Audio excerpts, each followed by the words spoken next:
अभी हमारे पास past simple tense है। क्या है?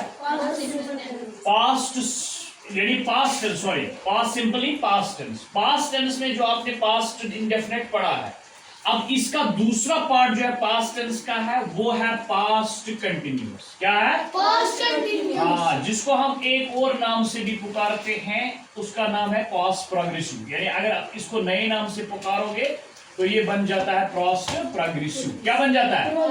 हाँ, यानी कि पास्ट कंटिन्यूअस का दूसरा नाम है पास्ट प्रोग्रेसिव। ठीक। अब एक और चीज का मामला है इसमें, वो क्या है? इसमें हेल्पिंग वर्ब्स या जिसको हम ऑक्सिलरी वर्ब्स जो होते हैं हमारे पास, वो थोड़ा सा काम करते हैं इसमें। जैसे वाज है और वर है। ठीक है, ये दो ऑक्सिलरी वर्ब्स जो हमारे पास है, ये इसमें काम करने के लिए हमें जरूरत है। तीसरी और एक बात, जो पार्टिसिपल फॉर्म ऑफ वर्ब है, जैसे V1, V2, V3, V4। ठीक है, जैसे हम लिखेंगे राइट, ये conjugation of verb, this is also known as conjugation of verb. कोई आपको ये बताएगा, इसको आप कंजुगेशन ऑफ वर्ब भी बोल सकते हैं और इसको आप फॉर्म्स ऑफ वर्ब भी बोल सकते हैं। राइट हो गया V1, रोट क्या हो गया? V2, शाबाश। V3 क्या हो गया? रिटर्न। क्या हो गया? रिटर्न। यानी कि रोट के बाद V3 बनेगा रिटर्न और रोट बनेगा राइटिंग। समझ आ रही है बात? हाँ, अब एक चीज है, यानी इसको, इस पूरी प्रोसेस को V1, V2, V3, V4, इसका जो नाम होता है वो कहते हैं हम कंजुगेशन ऑफ वर्ब। क्या कहते हैं? Conjugation of verb. अब जब आपको नहीं पता होगा कंजुगेशन ऑफ वर्ब, तो आप सीधा बोल सकते हैं these are the forms of verb, these are the forms of verb. और सबसे इंपॉर्टेंट बात क्या है कि इसमें हमारे पास V4 इस्तेमाल होता है पास्ट कंटिन्यूअस में। ठीक है, ये अलग से भी हम लिख सकते हैं, लेकिन साथ में दूसरा इसका भी पार्ट जो है वो पास्ट इंडेफिनिट। पास्ट कंटिन्यूअस वो टेंस होता है जो हमने काम माजी में किया, लेकिन वो माजी में लगातार जारी है। जैसे कह सकते हैं, यानी कि the work that was done in the past but that was continuous, that was in progressive mode, तो उसको हम पास्ट कंटिन्यूअस कह सकते हैं। दूसरा इसका, अगर हम पास्ट कंटिन्यूअस को पूरी जांच से ले लेंगे तो इसका दूसरा पार्ट भी बन सकता है पास्ट इंडेफिनिट। यानी कि ये दो टेंसेस एक साथ आ जाते हैं, लेकिन जब हम पास्ट कंटिन्यूअस को अलग करेंगे तो उसमें हमारे पास अलग से भी दिखा सकते हैं। जैसे कोई सेंटेंस हम बनाएंगे, I was writing a book. I was writing a book at that time. ये देखिए, यहां देखिए I के साथ क्या आएगा? was. I was writing, और ये क्या है? राइटिंग। इट इज V4, यानी कि ing पार्टिसिपल फॉर्म है ये। ठीक है, यानी present, past, participle, past 1, past 2 and then the participle. आई बात समझ? तो हमने इसमें V4 इस्तेमाल किया। ठीक है, ing फॉर्म। ठीक है, तो ये जो राइट है ये actually first form of verb है, लेकिन जब हम इसको ऐड करते हैं तो ये बन जाता है राइटिंग। यानी इसके साथ पास्ट कंटिन्यूअस हो या प्रेजेंट कंटिन्यूअस हो, उसमें हमेशा के लिए फोर्थ फॉर्म ऑफ वर्ब इस्तेमाल होता है। अब यहां पर वाज लगा दिया तो ये वाज जो है ये ऑक्सिलरी वर्ब से आया। ठीक है, क्योंकि आई होगा तो हमेशा के लिए वाज लगेगा। अब देखिए, she was cooking food, she was cooking food। हाँ, at that time, ये भी लिख सकते हैं at that time। अब ये भी सेंटेंस यहां तक क्लियर हो गया, ये हो गया। समझ आ रही बात? अच्छा, अगर हमारे पास दे होगा, जैसे यह है शी भी सिंगुलर, जैसे सिंगुलर नाउन होगा, प्रोनाउन होगा तो वाज लगेगा। सिंगुलर यहाँ पर थर्ड पर्सन सिंगुलर है, शी, ही होगा तो ये भी थर्ड पर्सन सिंगुलर है, तो इसके साथ भी वाज लगेगा। क्या लगेगा? वाज लगेगा।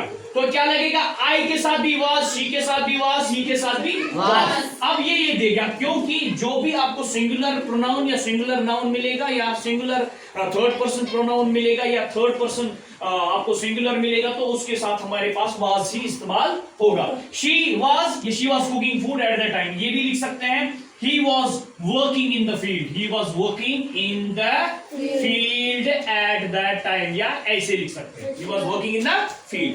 अब आगे जब इसका प्लूरल फॉर्म में ले लेंगे, जैसे प्लूरल फॉर्म, जैसे दे है, अब यहां पर क्या लगा, was। अब इस दे के अंदर ये वाला ऑक्सिलरी लगेगा, they were, तो हम लिखेंगे they were, हाँ, they were playing cricket, they were playing cricket at that time। ये उस वक्त क्रिकेट खेल रहे थे। अब एक और चीज है, अब यहां पर यू होगा, यू वर भी आएगा, ठीक है ना, यू के साथ, क्योंकि ये सिंगुलर प्रोनाउन भी है और प्लूरल भी है, तो हम लिखेंगे you were watching television, you were watching television,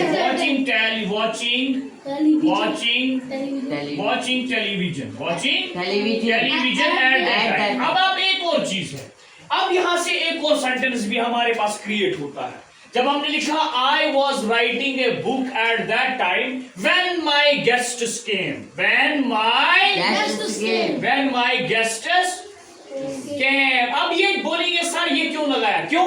अब ये एक थोड़ा सा कंडीशन भी दिखा रहा है, क्योंकि मैं उस वक्त एक किताब लिख रहा था जब मेरे घर में मेहमान आए। तो ये वाला पार्ट जो है ये याद रखिएगा, जब आपको पास्ट कंटिन्यूअस पढ़ना होगा तो एक साथ पढ़िएगा इसको। क्या पढ़िएगा? क्यों ये कौन सा टेंस है? ये पास्ट इंडेफिनिट है। ये जो दूसरा पार्ट मैंने लिखा ना, I was writing a book at that time when my guests came, ये जो व्हेन माई गेस्ट्स केम है ये पास्ट सिंपल है, तो हमेशा के लिए पास्ट कंटिन्यूअस के साथ फॉलो क्या करता है?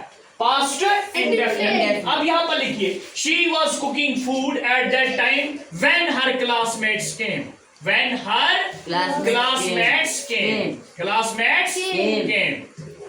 यानी जब वो उस वक्त क्या बना रही थी? खाना बना रही थी जब उसकी क्लासमेट्स उसके घर आए।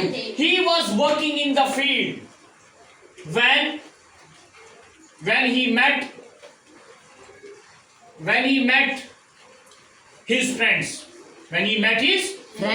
यानी कि वो खेत में काम कर रहा था जब वो अपने दोस्तों के साथ मिला। जो ये सेकंड पार्ट है सेंटेंस का, ये है पास्ट सिंपल। क्या है? Past simple. और ये वाला क्या है? Past continuous.